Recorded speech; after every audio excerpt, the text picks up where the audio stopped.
민수기 말씀, 민수기 35장 22절에서 34절 말씀입니다.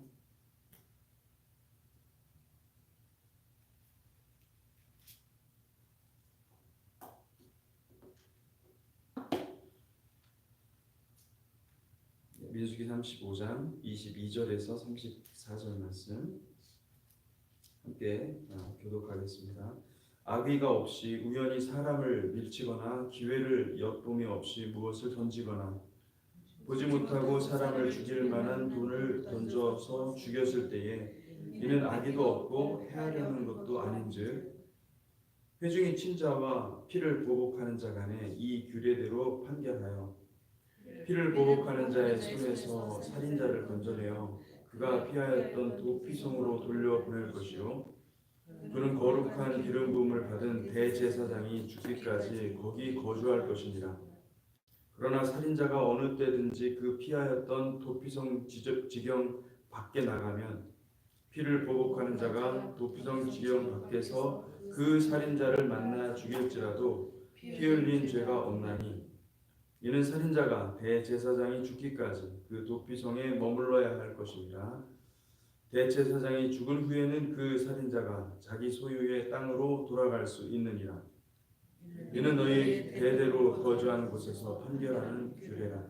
사람을 죽인 모든 자 곧 살인한 자는 증인들의 말을 따라서 죽일 것이나 한 증인의 증거만 따라서 죽이지 말 것이요 고의로 살인죄를 범한 살인자는 생명의 속전을 받지 말고 반드시 죽일 것이며 또 도피성에 피한 자는 대제사장이 죽기 전에는 속전을 받고 그의 땅으로 돌아가 거주하게 하지 말 것이니라. 너희는 너희가 거주하는 땅을 더럽히지 말라. 피는 땅을 더럽히나니 피 흘림을 받은 땅은 그 피를 흘리게 한 자의 피가 아니면 속함을 받을 수 없느니라. 너희는 너희가 거주하는 땅 곧 내가 거주하는 땅을 더럽히지 말라. 나 여호와는 이스라엘 자손 중에 있음이니라. 아멘. 고대 이스라엘은 다른 이방 민족의 세속 국가와는 근본적으로 구별되는 그런 면모들이 있습니다. 가장 도드라지는 특징은 이스라엘 국가의 중심에 다른 세속 국가에서는 찾아볼 수 없는 토라라는 그 법이 있다는 것이죠. 이 토라는 우리가 소위 말하는 헌법이나 규례나 규정 같은 그런 법적인 코드만 있는 것이 아니라 이 토라는 여호와께서 하나님이시다. 여호와가 하나님이시고 그리고 또 인간 왕은 반드시 그 토라를 사랑하여 이 토라의 말씀대로 살아야 된다라고 신명기에서 강조하고 있는 걸 볼 수가 있습니다. 그러니까 우리로 말하면은 헌법 전문에 여호와 하나님을 새겨놓고 헌법 자체가 하나님이 왕이다라고 선언하는 것과 같습니다. 그러니까 이스라엘은 헌법에 하나님이 정확하게 여호와 하나님이 정확히 명시되어 있고 그 헌법, 이스라엘도 헌법이라는 것이 있습니다.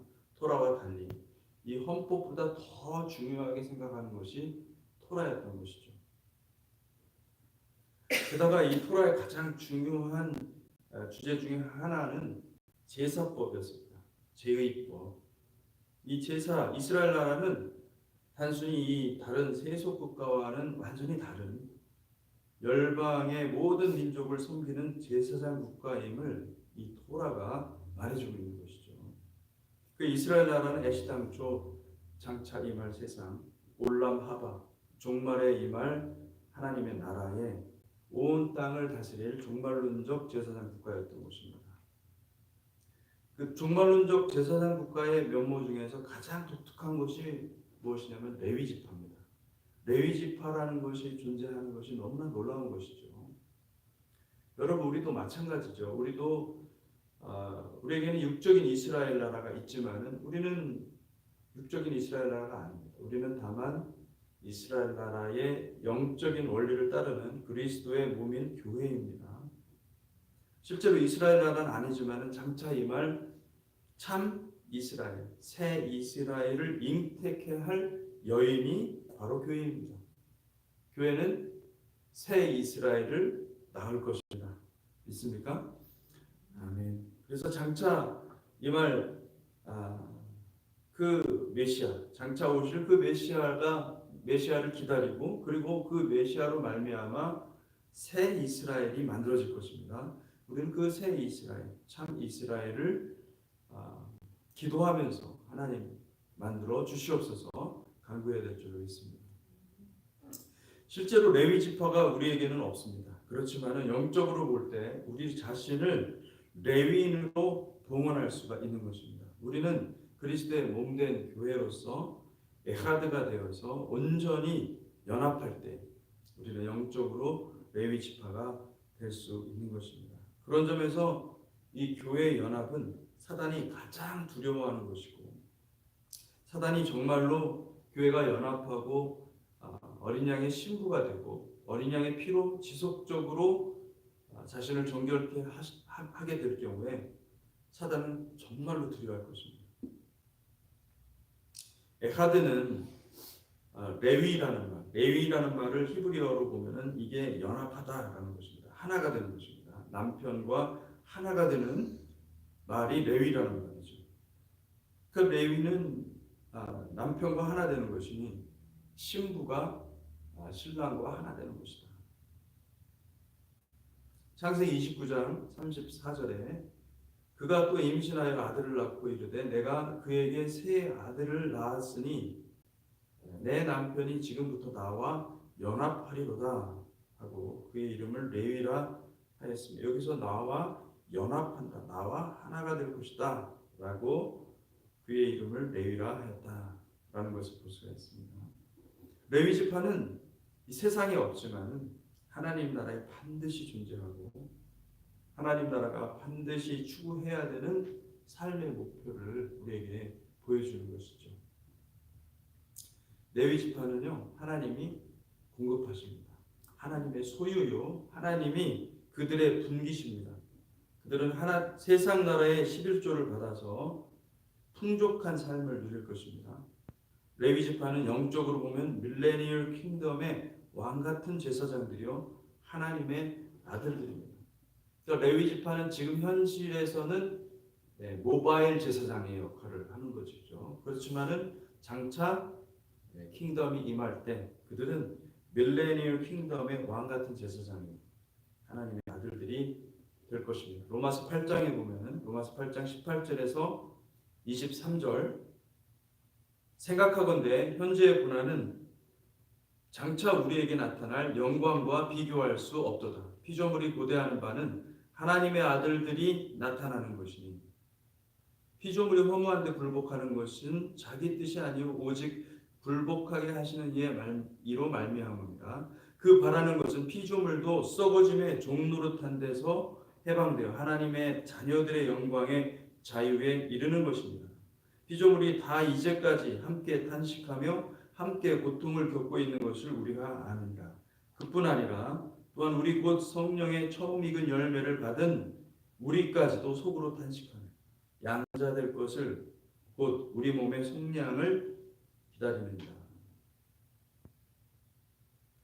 피조물이 간절히 기다리는 것이죠. 무엇을 기다립니까? 하나님의 아들들이 나타난다는 거예요. 하나님의 아들들이 나타난다는 거예요. 이게 놀라운 말입니다. 하나님의 아들들이 나타나는데 이들은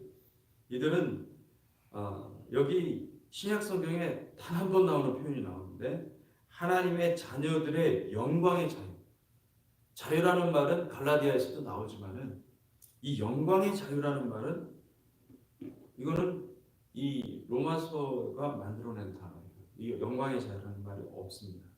이 하나님의 자녀들이 누리게 될 이 영광의 자유는 세상에 없는 것입니다. 영광의 자유를 누리게 될 것이다. 그 바라는 것은 피조물도 썩어짐의 종노릇한 데서 해방되어서, 다시 말하면 이 세상은 죄와 사망의 권세 아래 놓여 있어서 우리는 사망의 종노릇하며 사는 존재가 되었는데 이 사망의 굴레에서 완전히 해방되는 자들이 나온다는 거예요. 이 사망의 굴레 때문에 우리는 영광의 자유를 맛볼 수도 없고 전혀 알지 못하는데 이것이 완전히 자유케 돼서 여기서부터 완전히 자유케 돼서 이 성령의 처음 열매를 맺은 우리까지도 속으로 탄식하 양자될 것, 우리 몸의 속량, 우리 몸이 다시 부활의 몸을 입게 된다는 것입니다. 이 부활의 몸을 입게 되었을 때 누리게 되는 그 하나님의 자녀들의 영광의 자유에 이른다 말씀하고 있는 것입니다. 여러분 이게 무슨 뜻일까요? 이것은 사망을 이긴 자들이 밀레니얼 킹덤에서 누리게 될 그 영광 속에 감춰진 에덴의 자유, 생명나무의 과실을 실제로 먹는 것을 말하는 것입니다. 우리가 생명나무 과실을 먹지 못하게 되었습니다. 왜냐하면 선악과를 따먹고 하나님께 대해서 범죄했기 때문에 우리는 에덴 동산에서 쫓겨난 것입니다. 그리고 우리는 에덴 동산을 접속할 수가 없는 존재예요, 사실상. 그러나 예수 그리스도를 믿음으로 말미암아 우리는 에덴 동산에서 흘러나오는 그 놀라운 그 평강과 생수, 그 하나님의 네샤마를 우리가 받을 수는 있죠. 그렇지만은 마침내 어떤 존재들이 나타난다는 것이에요. 그것을 받아서 승리하는 자들이 나옵니다. 사망을 이기는 자들이 나온다는 거예요. 그 사망을 이기는 자들에게 하나님께서 무엇을 약속하셨냐면은 그 생명나무 과실을 따먹게 해주신다고 약속을 하셨어요. 이 놀라운 말씀이 아닐 수 없어요. 여러분, 누가 레위인입니까? 누가 레위 지파입니까? 하나님의 소유된 자들이거든요. 하나님의 백성들이거든요. 하나님의 백성으로서 전체 이스라엘 전체를 하나님께 예배하는 나라, 예배하는 국가로 만드는 게 레위인의 사명이에요. 그게 영적으로 보면 이 레위인은 누굽니까? 밀레니얼 킹덤.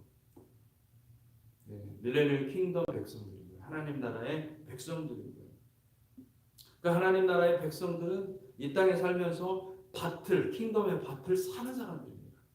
킹덤의 밭을 단지 깨닫는 게 아니라 그것을 사는 거예요. 값을 주고 내 모든 것을 다 팔아서 그것을 사는 사람들이, 그 사람들이 킹덤에 들어간다라는 것을 말을 하고 있고, 바로 그 사람들이 세상을 이긴 자들이에요. 사망과 죽음을 이긴 자들이라는 것을 말씀하고 있는 것이죠. 여러분, 이들은 이 땅에서는 이스라엘의 레위 지파의 모습이지만, 레위 지파, 그러니까 이스라엘 레위 지파는 하나의 모형입니다. 장차 임할 그 본질, 하나님 나라를 향해서 그려주는, 그것이 무엇이다 가르쳐주는 모형이고 그림자일 뿐이에요. 진짜 실체는 무엇이냐? 이 그림자가 있으면 반드시 실체가 있어야 됩니다. 그림자는 실체를 가리키는 거거든요. 뭔가 대상이 있기 때문에, 물질이 있기 때문에, 어떤 보이는 것이 있기 때문에 그림자가 있는 거지 않습니까? 그러니까 그 실체는 올람 하바에 모두 부활의 첫 열매인 이 밀레니얼 킹덤의 왕 같은 제사장들이 나타난다는 것입니다. 계시록 21장에는 이들이 땅의 왕들이라는 표현으로 나타나 있습니다. 계시록 21장 24절에서 27절, 만국이 그 빛 가운데로 다니고 땅의 왕들이 자기 영광을 가지고 그리로 들어가리라. 낮의 성문들을 도무지 닫지 아니하리니 거기는 밤이 없습니다. 사람들이 만국의 영광과 존귀를 가지고 그리로 들어가겠고, 무엇이든지 속된 것이나 가증한 일 또는 거짓말하는 자는 결코 그리로 들어가지 못하고 오직 어린 양의 생명책에 기록된 자들만 들어가리라. 아멘. 하나님은 이스라엘 중에서 이 레위 지파를 선별해서 하나님의 소유로 지정하고 제사장 나라로 삼아서 이스라엘 전체를 다스리게 하신 것입니다. 마찬가지로 이제 장차 임할 올람 하바, 장차 임할 그 세상에는 하나님께서 부활의 첫 열매인 킹덤 빌더들을 레위 지파, 다시 말하면 메시아의 나라, 아들의 나라에 섬기는 제사장, 왕 같은 제사장들로 삼아서 그들을 하나님의 소유로 지정하고 하나님의 자녀 삼고 하나님의 아들 삼아서 마침내 하나님이 이 땅 가운데 드러내고자 하는 아들의 나라의 주인들, 아들의 나라의 주인공들을 드러내시는 것입니다. 그리고 그들을 통해서 1000년 동안 다스릴 것이다 말씀하고 계시는 것입니다. 할렐루야. 여러분, 이게 성경에 있는 내용을 제가 얘기를 하는 건데 사람들이 잘 모르죠. 이게 감춰져 있고, 이 유대인들은 알고 있었고 하나님 나라의 실체가 이런 거라는 것을 알고 있었던 것입니다. 레위인들이 사는 성읍 48개 중에서 6개 성읍은 도피성으로 사용되었습니다. 우리가 주의 깊게 살펴봐야 되는 이 숫자들의 의미죠. 이 숫자 6은 여러분 사람의 숫자입니다. 하나님께서 제6일에 인간과 짐승의 세계를 창조하셨습니다. 그럼 6은 무슨 뜻입니까? 바로 올람 화재, 바로 지금 이 세상, 죄와 사망 아래 놓여있는 이 세상을 가리키고, 도피성 6개라는 말은 무엇입니까? 인간으로 오신 예수 그리스도. 도피성은 예수 그리스도를 말합니다. 예수 그리스도 구원을 가리킵니다. 우리의 피난처는 누굽니까? 예수님이세요. 예수 그리스도가 우리의 피난처. 우리는 사실은 부지 중에 살인한 자들이나 다름없어요. 근데 부지 중에 살인한 자들이 가서 구원받을 수 있는 유일한 곳은 도피처는 도피성이었던 거죠. 이 도피성이 6개를 지정했다는 것은 그것은 인간으로 오신 예수 그리스도. 다시 말하면 이 올람 화재, 이 죄와 사망 아래 놓여 있는 이 세상 가운데 들어오신 예수 그리스도를 가리키는 것이고, 42개의 성읍은 레위인들을 성읍을 가리키는데 이들은 6 곱하기 7입니다. 7은 안식을 뜻하는 것이죠. 이 인간들 중에서 하나님의 안식에 들어간 자들을 의미하는 것입니다.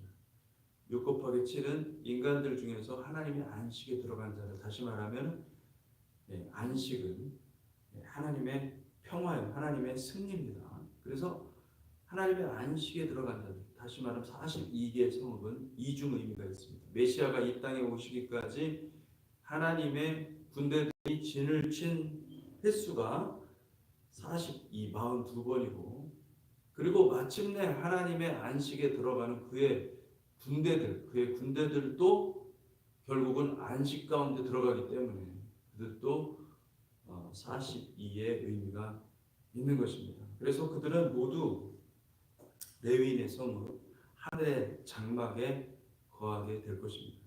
42의 숫자가 가지고 있는 의미죠. 더욱 놀라운 것은 이 도피성과 같이 이 레위인의 성읍을 더하면 48의 숫자가 나오는데 6 곱하기 8입니다. 48은 6 곱하기 8이죠. 8은 쉐미니, 다시 말하면 메시아의 숫자죠.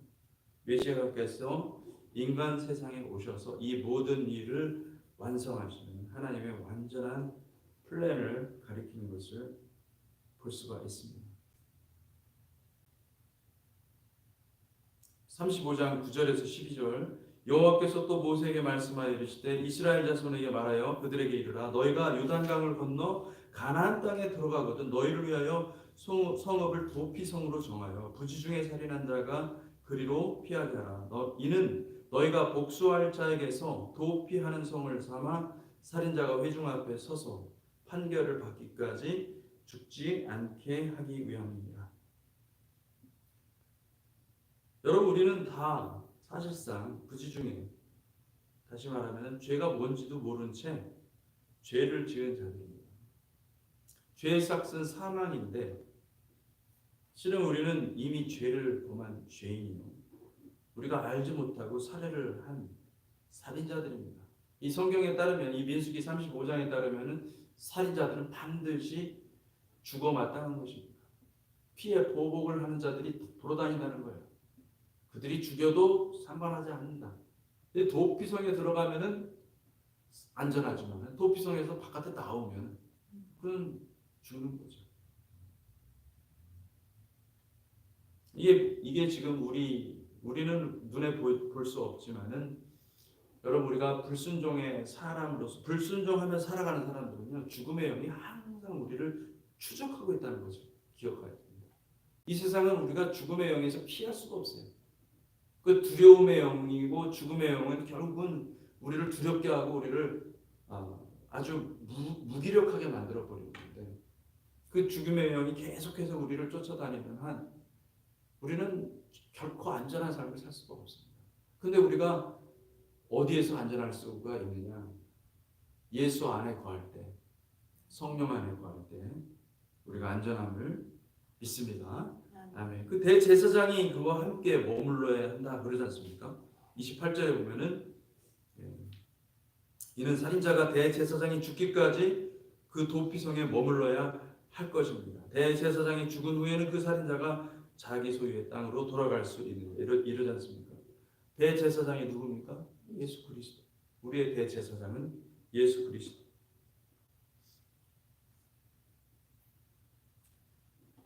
하나님께서 우리에게 이 땅을 살아가면서 우리에게 예수 그리스도의 십자가를 우리에게 주신 것은 그 십자가에서 흘러나오는 모든 은택을 입고 마침내 천국에 들어오라고, 천국에 들어와서 천국 백성이 누릴 그 영원한 생명을 누리라고 우리에게 주신 것입니다. 가장 값진, 가장 고귀한 것을 우리에게 주셨는데 우리가 그것을 너무나 무가치한 것으로 생각할 때가 너무나 많아요.